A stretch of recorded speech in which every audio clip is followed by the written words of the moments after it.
কথা বলেন, তা আমরা তো বেতনের কথা বলি। বেতন আমি বোকা কেন? আমি আমি জানি না এখানে কত দিবে আমাকে। আমি 5,000 টাকা কোন আক্কেলে এই মসজিদে আমি চাকরি নিলাম? কোন আক্কেলে 5,000 টাকা দিয়ে কি হয় বলেন? 5,000 টাকা দিয়ে কি একটা পরিবার চলতে পারে?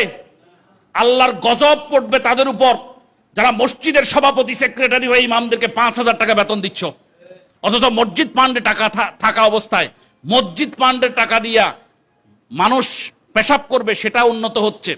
মানুষ পায়খানা করবে, ওই পায়খানা, ওই শৌচাগার উন্নত হচ্ছে। কিন্তু আমার একজন ইমাম সাহেবের বেতন বাড়াও না।